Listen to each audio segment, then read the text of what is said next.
G'day guys, I'm back with a new video. Today just thought I'd bring you my anterior session from the start of the week. This is my Monday session. So coming into the gym, I think I need to open up the shoulders a bit, get a bit of core work in, so I decided to go with some hanging knee raises, adding some weight to that as well. I also like the grip work that this adds in for the day, but really it just gets the abs fired up and also opens up my shoulders for the later pressing work that I'm going to do. I then transition into some reverse Nordics. So this was my last set here. Once I've opened up a little bit more, you can see me getting a better range of motion there. I was supersetting this with the hanging knee raises just so that I could get them done a little bit faster. And I also feel that working the hip flexors and then immediately stretching them afterwards has some benefit in my training and in the carryover between the two movements. But this is also part of my rehab for my knee. So I'm going to be doing this once or twice a week, making sure I'm getting full range of motion. Obviously trying to progress this towards being able to do body weight and then even loaded versions of this movement. Just let myself really stretch back on that last rep there, throw the head back a bit too. I then moved on to some split squats. This was my top set where I did 8 reps a side with a 20 kilo dumbbell, which is the heaviest I have gone post-injury. So this is a little PB for me, and trying to do this without support on the left side. So I'm trying to go with the knee over toe there as much as I can.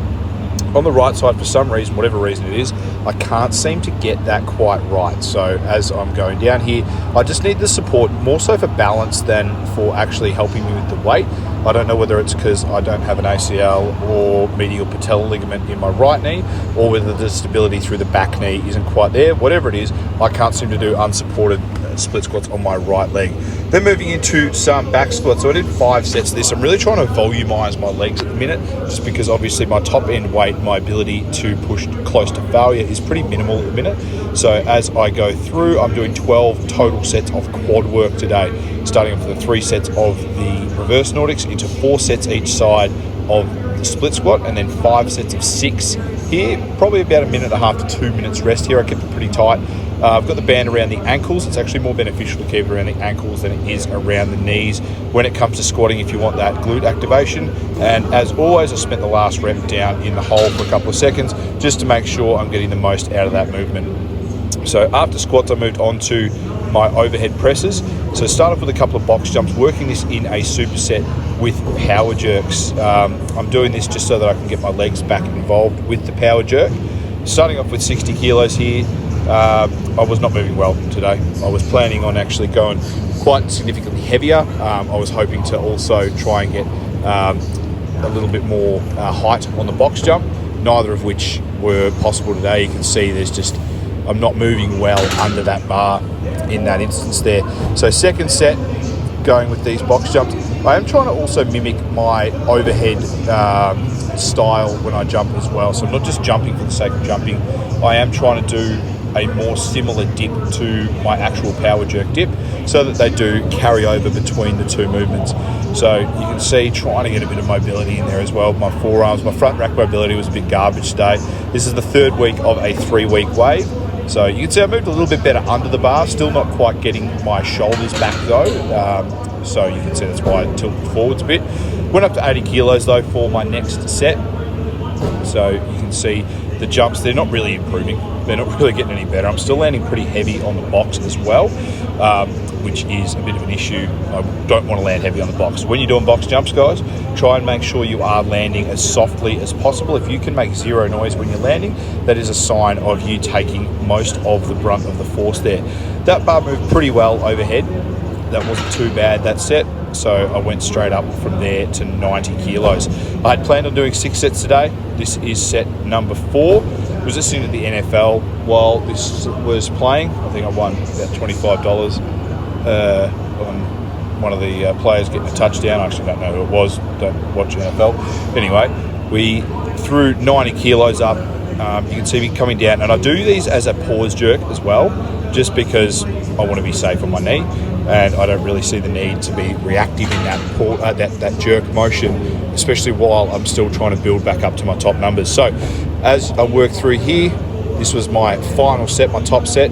After this jerk, I decided to pack her up because I was just not moving well enough to justify myself doing any more sets or adding any more weight. I wasn't getting the value out of the session I wanted. So come down here, nice pause, and then yeah, garbage.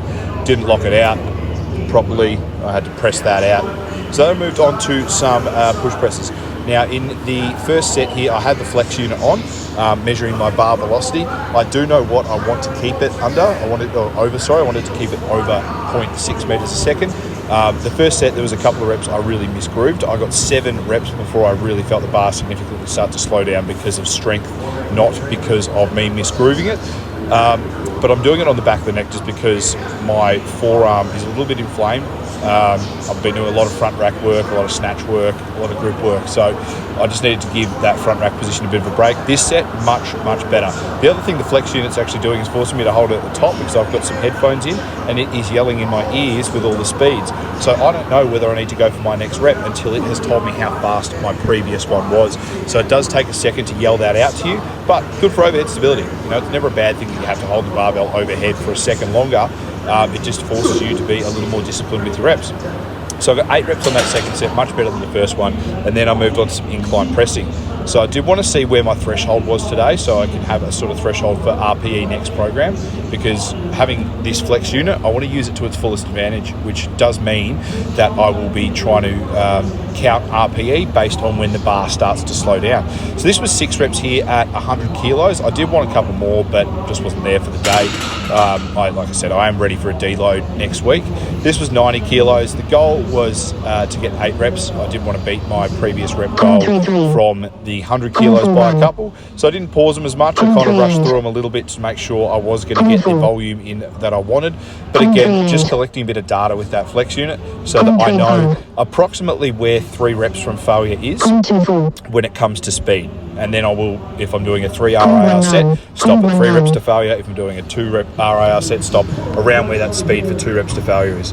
Moving on to the dumbbells, had a bit of issues getting these up to the shoulders because, again, that forearm and brachialis was starting to get a little bit bothersome. But I did the neutral grip dumbbells just for 1 set all out. I got 15 reps. I really like this neutral grip style. It really stretches out the pec and really fires up the long head of the tricep, which is obviously really good for strongman pressing. Did this also just to break up from the normal barbell style. So if you're writing your own training program, then you should consider having a variety of grips when you're doing these presses so that you can actually get varied angles and not stress the same joint structure. So rather than just get locked into a barbell the whole time, doing your dumbbells with a neutral grip is always a good idea. I decided to finish off with a set of dips, so I just got 20 reps here, all out, constant tension on the muscle. I was thinking about trying to do a tricep exercise, but my forearm was a little bit flared up to be doing any sort of skull crushes or anything with the dumbbells. And rather than just do banded push downs, I decided I'd get more value out of dips. So 1 all out set of these. It's always important to be able to move your own body weight competently, guys, so make sure you're not skipping out on those.